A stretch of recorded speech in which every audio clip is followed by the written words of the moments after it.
बाबा बाबा कुछ नहीं है, वो सिर्फ एक ढोंगी है। उसने उस मल को चेक करा था, खाया था उसने उस मल को, जिससे जो है प्याज बन रहा, बकवास करता है। बाबा शब्द कहेगा, बाबा शब्द का अपमान कर रहे। बाबा राम रहीम की कल आपको ये बाबा भी जो है कहीं नजर आओगा किसी कैद खाने के अंदर, जेल के अंदर। जब इस देश के अंदर मुसलमान का शासन था जी, उस टाइम भी इस देश में हिंदू था। कौन सा हिंदू राष्ट्र बनाना चाहते हैं हम इस देश को?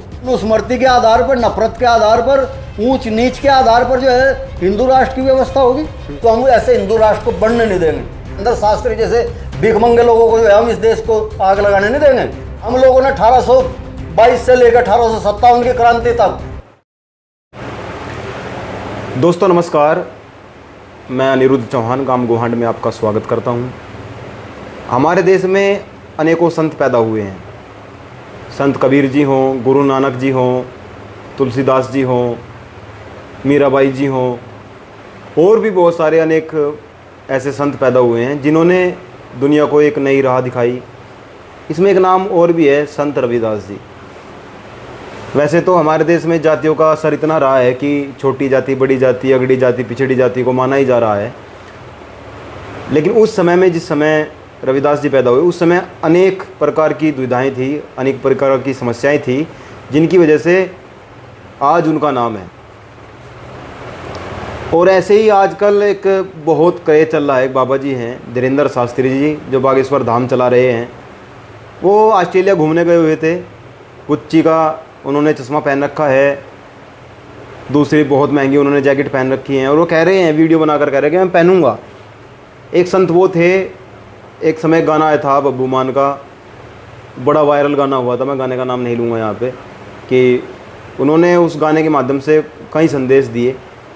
और आज एक आजकल वाले बाबा हैं। तो आज इसी टॉपिक पर बात करने के लिए हमारे साथ में एक ऐसी शख्सियत जिन्होंने समाज के लिए अपना संपूर्ण समय दिया। समाज के लिए शिक्षा कैसी होनी चाहिए, समाज के लिए व्यवस्था कैसी होनी चाहिए, और कैसे हम समाज को मजबूत कर सकते हैं। एडवोकेट ब्रह्मपाल सिंह गुर्जर जी हमारे साथ में हैं। आज इसी टॉपिक पर बात करेंगे, क्योंकि ये बिल्कुल मुखर होकर बोलते हैं, किस तरह का कोई लाग लपेट करके नहीं बोलते। और ख़ासकर कैसे हमारे धर्म के लोगों को तोड़ा गया, कैसे संविधान को कमज़ोर किया जा रहा है, तमाम विषयों पर बात होंगी। वीडियो लंबा हो सकता है, तो आपसे निवेदन है वीडियो को पूरा देखें, अपने साथियों के साथ शेयर भी करें। वकील साहब, आपका बहुत बहुत स्वागत है गांव गोहांड में। अनिरुद्ध भाई, आपका और आपके कैमरामैन का, आपके चैनल का, आपके दर्शकों का मैं स्वागत करता हूं, धन्यवाद करता हूं कि आप समाज के एक बहुत ही गंभीर मुद्दे को लेकर हमारे पास आए, आपने समय निकाला, इसके लिए आपका बहुत बहुत धन्यवाद। मेरा पहला सवाल यही है कि कई दिन से एक सोशल मीडिया पर 2-3 तरह के फ़ोटो जो हैं चले हुए हैं। धीरेंद्र शास्त्री एक महाराज जी हैं। वैसे तो उनकी बहुत सारी बातें हैं, कभी वो ताली बजाकर हंस देते हैं, कभी वो कह देते हैं कि ये प्याज नहीं खाना चाहिए, राक्षस के मल से बना है। वैसे तो और भी बहुत सारे बाबा हैं, लेकिन अभी ट्रेंडिंग में वही चल रहे हैं। तो आप क्या कहना चाहोगे ऐसे बाबा के बारे में जो इस तरह के महंगे महंगे आइटम पहन रहे हैं? आप क्या कहना चाहोगे? देखो, पहली बात तो ये है अनिरुद्ध भाई कि आपने जो शब्द बाबा शब्द इस्तेमाल किया, वो इसका हकदार नहीं है बाबा शब्द। क्योंकि बाबा होने के लिए बहुत कुछ त्याग की ज़रूरत पड़ती है। रही खान पान की बात, प्याज की बात, ये बात, वो बात, इस तरीके के लोग समाज के अंदर जो है कोई ना कोई इस तरीके की बात करते रहते हैं, जिससे में ट्रेंड में चलते रहें। और बाबा बाबा कुछ नहीं है, वो सिर्फ एक ढोंगी है। और ढोंगी भी इस स्तर का है कि उसने जो है सरकार को भी अपने ढोंग में फंसा कर अपनी पब्लिसिटी बढ़ा रखी है। आज हर आदमी ये चाहता है कि बिना कुछ मेहनत करे, बिना परिश्रम किए ही, बिना सार्थक काम किए ही उसको कोई जो है चमत्कारिक मंत्र मिल जाए जिससे उसकी मनोकामना पूरी हो जाए। इस चीज़ का लाभ उठाते हुए धीरेंद्र शास्त्री जैसे लोगों को गुमराह करते हैं, देश को गुमराह करते हैं, देश का नुकसान करते हैं। इसके भविष्य को जो है चौपट करने के लिए जो है हमें पूरा प्रयास करते हैं। तो धीरेंद्र शास्त्री प्याज कैसे बना, वो प्याज के बारे में कुछ नहीं जानता। प्याज क्या है, कैसे बना, इसका कोई वैज्ञानिक फार्मूला बताया तो उसने उस मल को चेक करा था, खाया था उसने उस मल को, जिससे जो है प्याज बन रहा, बकवास करता है। तो मैं जहाँ तक समझता हूँ ऐसे लोगों पे ज़्यादा चर्चा करना भी जो है, उनके अंधभक्त ये समझते हैं कि हम प्रसिद्धि पाने के लिए कर रहे हैं। मैं उनके अंधभक्तों से भी ये बात कह देना चाहता हूँ कि प्रसिद्धि पाने की उन लोगों को ज़रूरत होती है जो कुछ नहीं होते। हमारे जैसे लोग तो समाज में बहुत सारे लोग हैं, बहुसंख्यक हैं, जो काम करते हैं सार्थक। प्रसिद्धि पाने के लिए हम लोगों को गुमराह नहीं करते, पाखंड नहीं करते, इस तरीके की हरकतें नहीं करते जिस तरीके के उनके बाबा लोग हरकत करते हैं। तो मैं ये कहना चाहूँ। अच्छा, गुच्ची का उन्होंने चश्मा पहन रखा है, लगभग 30,000 कीमत है। जैकेट वो पहन रहे हैं तो उसकी लगभग 80,000 कीमत है। इस तरह की महंगी महंगी आइटम पहन रहे हैं तो कहाँ से आ रहा है इतना धन? देखो, जहाँ तक धन की बात है, धन तो कोई बहुत ज़्यादा मायने नहीं रखता अनिरुद्ध भाई, ना कोई बहुत ज़्यादा महंगे मैं मानता। ठीक है, चीज़ महंगी कंपनियों की है, प्रश्न ये नहीं है कि वो महंगी पहनता है सस्ती पहनता है। प्रश्न ये है कि एक आदमी अपने आप को संत के रूप में प्रचारित करता है। संत लोग भी अगर सामान्य आदमी की तरह या ऐसे लोगों की तरह जो फैशनेबल लोग हैं, उनके तरीके से हीरो बन के अपनी फ़ोटो खिंचवा होगा, उनको वायरल करवा होगा, तो लोगों को आपत्ति होगी ना। कल अगर कोई फिल्मी हीरो आपके सामने जो है गेरुए वस्त्र पहन के तिलक लगा के खड़ा हो जा रही हो, कहने जब मैं फिल्मी हीरो हूँ, आप सोचें ना हीरो नहीं है, ये फिल्म से जुड़ा आदमी नहीं है, ये धार्मिक कार्यों से जुड़ा आदमी है। तो धीरेन्द्र शास्त्री का अगर मन करता है कि मैं महंगे गुच्ची के चश्मे का यूज करूँ, मैं जो है लग्जरी क्रूज में घूमूँ, तो घूम ला, कोई मना नहीं करता। हमें सिर्फ इस बात से जो है, और हमें भी नहीं है बल्कि देश के उन लोगों को है जिन लोगों ने उसमें अपनी आस्था व्यक्त की, उसको जो है अपना आइडियल मानना, और ये भ्रम उनके अंदर पैदा होया कि ये हिंदू धर्म के विस्तार करने के लिए, उसका जो है उद्धार करने के लिए ये आदमी काम कर रहा। और वो जो है काम कर रहा क्रूज में बैठ कर, वहाँ ऑस्ट्रेलिया में जाएगा, महंगे महंगे होटलों में ठहर के, और ना जाने किस तरीके का अनर्गल काम भी करे उन्होंने। और भी उस बहुत सारी चीज़ें चर्चा में हैं कि उनका शायद जल्दी भांडा फोड़ भी हो जाएगा आप लोगों के सामने जी, कि क्या क्या कारनामे जो है में लोग वहाँ विदेश में जाकर कर रहे हैं। इस चीज़ से आपत्ति है लोगों को। वो अपने आप को ये ना कहे कि मैं धर्म गुरु हूँ, उसकी मर्जी, हमारी तरफ से नंगा घूमो, हमारी तरफ से वो जो है लाख रुपए का चश्मा लगाओ, जैकेट जो है 10 लाख की पहनो, हमें इससे क्या लेना देना है। बहुत सारे लोग हैं इस देश में जो इस तरीके के कपड़े पहनते हैं, चश्मे लगाते हैं, लेकिन कम से कम वे लोग अपने आप को धर्म गुरु के रूप में तो नहीं लोगों के सामने प्रस्तुत करते हैं। इस आदमी ने तो जो है धर्म के नाम पे लोगों को इस तरीके से ब्लैकमेल किया है कि वो उसके उकसावे में आके जो है उन लोगों पे हमला करते हैं जो लोग इस देश में पाखंडवाद का खंडन करते हैं। तो एक बहुत बड़ा, मैं समझता हूँ इसको, एक गैंग आप कह सकते हैं। बाबा शब्द कहेगा, आप बाबा शब्द का अपमान कर रहे। अभी आपने जो है शुरुआत में बाबाओं का जिक्र करा, आपने रैदास जी का जिक्र करा, तुलसीदास का जिक्र किया, और बहुत सारे संत का आपने जिक्र किया। क्या उन संतों ने जो है अपने जीवन में कभी इस तरीके का प्रचार करे कि भाई हम लग्जरी जीवन जी रहे? तो समझने की बात ये है, उसको पहनना है पहने, वो भी इस देश का आज़ाद नागरिक है, कौन मना कर रहा। लेकिन क्या ये समझते हैं कि ये देश अब भी इतने अंधकार में जी रहा कि लोग उनके पाखंड के साथ साथ उन लोगों की जो करतूतें हैं उनको स्वीकार कर लेंगे? बिल्कुल नहीं करेंगे। मेरा एक दोस्त था, एक बार बात कर रहे थे बाबा राम रहीम की, उस टाइम की बात है जिस टाइम वो जेल पहुंच गए थे।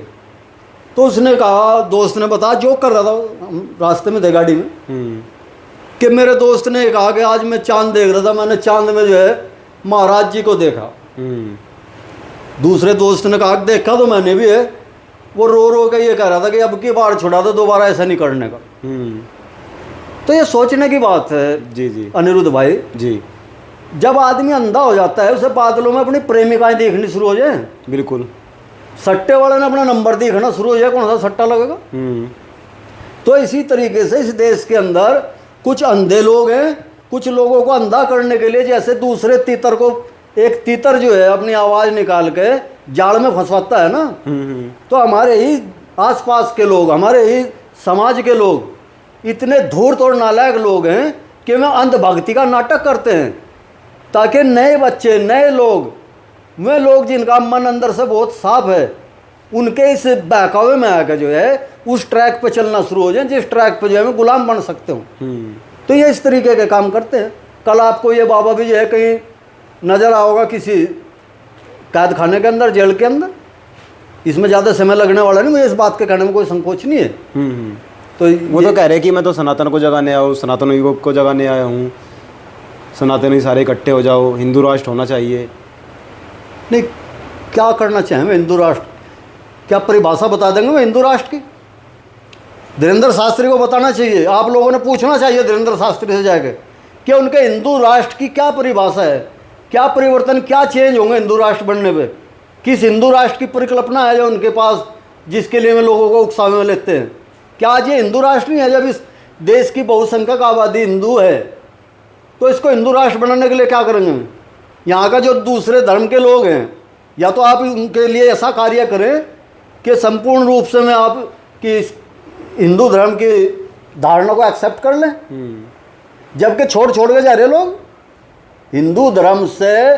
धीरेंद्र शास्त्री जैसे लोगों को देख के लोग, क्योंकि ये अछूत को अपमानित करते हैं, अछूत बताते हैं लोगों को जी, ऐसा व्यवहार करते हैं ये लोग कि सामने वाला आदमी का मन करता है कि मैं हिंदू होना जो है अपने आप में बहुत कष्ट समझता है, दुख महसूस करता है।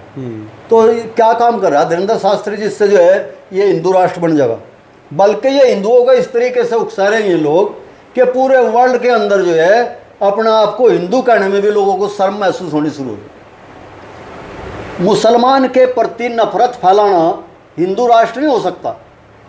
किसी ईसाई के प्रति, किसी गैर हिंदू के प्रति अगर आप नफरत परोसते हैं जी, तो क्या यही हिंदू राष्ट्र बनाना चाहते हैं आप? जब इस देश के अंदर मुसलमान का शासन था जी, उस टाइम भी इस देश में हिंदू था, संख्या में इससे ज़्यादा था जी, अनुपात में। क्या खतरा है भाई? जिसका मन करा हिंदू रहा, जिसका मन करा मुसलमान बना। तो ये क्या कर रहे, क्या फार्मूला है, मैं ये जानना चाहता हूँ। आपको समय मिले, आपकी पहुँच, पहली बात तो आपकी पहुँच में आएगा नहीं वो जी, क्योंकि वो एक विशेष मीडिया वर्ग का कार्टून है जी, वो मीडिया उसको प्रसारित करता है। अगर उसमें दम है तो आओ सामने, बैठो इंटरव्यू में मेरे साथ, बताओ हिंदू धर्म की क्या परिभाषा है, उसके अनुसार कौन सा हिंदू राष्ट्र बनाना चाहते हैं। हम इस देश को, वो इस देश को ख़त्म करना चाहते हैं, इसमें नफरत पालना चाहते हैं इस देश के अंदर। इसलिए जो है मैं लोगों को ये चीज़ बताना चाहता हूँ कि पूछ ले जो आदमी आपको हिंदू राष्ट्र की बात करता है कि क्या बदलाव होगा जो आज का राष्ट्र है, जो संविधान के अनुरूप आज आपके पास अधिकार हैं, वो अधिकार आपके सुरक्षित रहेंगे या उन अधिकारों को ख़त्म कर दिया जाएगा? मनुस्मृति के आधार पर, नफरत के आधार पर, ऊंच नीच के आधार पर जो है हिंदू राष्ट्र की व्यवस्था होगी? क्या चाहेगा इस देश का ब्राह्मण को छोड़ के, स्वर्ण वर्ग को छोड़ के दूसरा आदमी कि जो मनुस्मृति के आधार पर हिंदू राष्ट्र है वो हिंदू राष्ट्र होना चाहिए? आपके शिक्षा का अधिकार खत्म होना चाहिए? आपको जो है नीचे बैठने के लिए मजबूर किया जाए? आपको जो है तन ढकने से, अस्तन ढकने से रोक दिया जाए? देवदासी की प्रथा हो? आप उस हिंदू राष्ट्र को चाहते हैं, उस हिंदू राष्ट्र को बनाना चाहते हैं धीरेंद्र शास्त्री? अगर बनाना चाहते हैं तो हम ऐसे हिंदू राष्ट्र को बनने नहीं देंगे। धीरेंद्र शास्त्री के बाप का नहीं है ये देश, जो इस देश में पैदा हुआ है, जिसके पुरखों ने इस देश के लिए अपना खून सींचा है, इस देश के लिए यह कुर्बानियाँ दी है, ये देश उन लोगों का है। धीरेंद्र शास्त्री जैसे भिखमंगे लोगों को जो है हम इस देश को आग लगाने नहीं देंगे। और ऐसा नहीं है कि मैं हम कैमरे पे बोल रहा हूँ इस चीज़ को, इसके लिए संगठन काम करते हैं, इस देश के जिम्मेदार लोग बैठे हैं जिन्हें इस देश को आज़ाद कराया। जी जी, हम लोगों ने 1822 से लेकर 1857 की क्रांति तक असंख्य लोगों को जो है कुर्बान किया है, डटकर मुकाबला किया है हम लोगों ने, उसकी कीमतें चुकाते हैं हम आज तक भी। धीरेंद्र शास्त्री का और उसके समाज का क्या योगदान है बताओ? उसके समाज ने, धीरेंद्र शास्त्री ने जो है जब भी अवसर मिला है इस देश की सत्ता से, चाहे वो अंग्रेज की रही हो, चाहे वो मुगल की सत्ता या किसी की भी सत्ता रही हो, उन लोगों ने सत्ता की दलाली की है। आज भी वे सत्ता की दलाली चाटुकारिता करके जो है अपने आप को संत और महात्मा और बाबा का लाना चाहते हैं। इस देश के पढ़े लिखे, वैज्ञानिक सोच के, संविधान के मूल्य को मानने वाले लोगों की जो है एक होकर के विरोध करने की आवश्यकता है, और आवश्यकता ही नहीं है, बल्कि लोग इस मुहिम को चला रहे हैं। ये थोड़े ही समय में आपको लगेगा कि पाखंडी को जो है यहाँ से बाहर का रास्ता दिखा जाएगा। अच्छा, वो बार बार पर्चा निकाल देते हैं, बोल देते हैं कि तेरे बारे में बताऊं क्या, तेरी गर्लफ्रेंड के बारे में बताऊं क्या, तेरे परिवार के बारे में बताऊं क्या, तू काम मुँह मारता है वो बताऊं क्या। लेकिन जब भी उनके सामने कोई ऐसे बहुत सारे ऐसे वीडियो वायरल हो रहे हैं जिसमें वो बोल ही नहीं पाए। बहुत सारे पत्रकार साथी हमारे गए जिन्होंने उनसे सवाल किए, लेकिन वो बता नहीं पाए उनके बारे में कुछ भी। तो ये अभी पहलगाम को लेकर भी उनसे सवाल पूछे गए, क्यों नहीं बताया उन्होंने पहलगाम के बारे में, पहले बता देते जब उनको पहले पता लग जाता है। देखो, दुर्भाग्य है इस देश का जो संविधान है, उस संविधान में ये व्यवस्था है कि देश की सोच, देश के कार्यक्रम, योजनाएं वैज्ञानिक पद्धति के आधार पर होंगे, वैज्ञानिक सोच का विकास होगा। लेकिन इस देश में जो है ऐसे लोगों को सत्ता सौंप दी है गलती से लोगों ने, कि जो लोग विज्ञान के सिद्धांतों को झुठला रहे, उनको ठुकरा रहे, और ऐसे लोगों को प्रमोट कर रहे, धीरेन्द्र शास्त्री जैसे लोगों को, जो भविष्य जो है पर्चों में दिखाते हैं लोगों को। अगर ऐसी ही बात है तो इस देश के प्रधानमंत्री, इस देश की सरकार, प्रदेश के मुख्यमंत्री, उन लोगों ने जो है लाइव कास्ट करके सीधा प्रसारण करें और धीरेन्द्र शास्त्री को वो तमाम खर्चा, तमाम सुविधा मुहैया कराएं, जिससे उस मंत्र को वो लोग इस देश की जो अक्षति हुई हैं, जिनका आपने अभी जिक्र किया है, चाहे पुलवामा हो, चाहे आपका पहलगाम हो, चाहे आपका जो है विमान दुर्घटना हो, चाहे आपका कोरोना हो, कोई और अन्य महामारी या बहुत सारे और ऐसी समस्याएं हैं जिनको अगर हम भविष्य में पहले जान सकते हैं तो उनका हम निदान कर सकते हैं, प्रबंध कर सकते हैं। जी जी। तो या तो इस देश की सरकार, सत्ता इतनी नालायक है कि हमारे पास इतना बड़ा विज्ञान, इतना बड़ा तंत्र रखा है धीरेन्द्र शास्त्री के रूप में, वो उसका इस्तेमाल नहीं करना चाहते, करना नहीं जानते। जी जी। या फिर धीरेन्द्र शास्त्री के इतने बड़े झूठ को, फ्रॉड को वे लोग इस देश में जो है प्रचारित करवा रहे कि पर्ची निकालने से जो है समस्याओं को जान सकता है। उन्हें व्यवस्था करनी चाहिए। नहीं तो मैं जनता से ये कहना चाहता हूँ इस देश की कि दोनों को जो है बाहर का रास्ता दिखा देना चाहिए, सत्ता से भी और धर्म सत्ता से भी। जी जी। ये लोग देश को गुमराह करते हैं। वो बताता है कि हनुमान की शक्तियों से मैं ऐसा करता हूँ। हनुमान की शक्तियों को वो किस तरीके से काम में लाता है, ये विज्ञान पूरे देश के स्कूलों में, पूरे देश के जो है विद्यालयों में, विश्वविद्यालयों में पढ़ाया जाना चाहिए। और इस विज्ञान से जो है हमने ट्रंप कल क्या करेगा इसकी जानकारी ले लेनी चाहिए। पाकिस्तान हमारे खिलाफ क्या योजना बना रहा है इसकी जानकारी ले लेनी चाहिए। कल हमने जो है कौन सा ऐसा बीज पैदा करना चाहिए कि इस देश में खाद्यान्न की कमी ना हो। जो हमारे साथ असाध्य रोग हैं, आपके साथ डायबिटीज है, कैंसर है, बहुत सारी बीमारियां हैं, उन सब के बारे में आप हनुमान जी को उसके धीरेन्द्र शास्त्री के द्वारा प्रकट करके उन समस्याओं का समाधान करा देना चाहिए। जी जी। बुरा समय है इस देश का, दुर्भाग्य है कि नालायक लोग जो है इस देश में पाखंड के तहत इस देश की जनता को रोंदना चाहते हैं, इस देश के संसाधनों को नष्ट करना चाहते हैं। वो खुद तो मूर्ख हैं ही, लेकिन मूर्खता की पाठशाला उन लोगों ने इस देश में खोल दी। इस पर विराम लगना चाहिए। आप लोगों ने भी इसके लिए निरंतर काम करना चाहिए। और मैं आपको धन्यवाद देता हूँ कि आप निडर और बेखौफ पत्रकारिता के साथ ऐसे लोगों से जो है डिबेट करते हैं, जो इस पर खुलकर बोलते हैं और उनका विरोध करने की क्षमता रखते हैं। जी जी जी। तो आज ये जो मुद्दा है कई दिन से चला हुआ था और लगातार हम वकील साहब से विचार साझा करते रहते हैं। आपसे निवेदन है वीडियो को ज़्यादा से ज़्यादा शेयर करना है, ताकि देश में जो अंधविश्वास फैलाया जा रहा है ऐसे बाबाओं के द्वारा कि ऐसे मोक्ष मिल जाएगा, ऐसे आप समाधि तक जा सकते हैं, तो हमें चाहिए कि हम उन महापुरुषों को पढ़ें जिन्होंने वास्तव में कुछ किया है। लेकिन पढ़ाई से हमारा नाता नहीं रहा है, तो आप YouTube के माध्यम से भी उनको सुन सकते हैं। और मैं पुनः यही निवेदन करूँगा, वीडियो को शेयर करना है, कमेंट करना है और लाइक भी ज़रूर करना है। जुड़े रहें गांव गुवांढ के साथ। जय हिंद, जय भारत।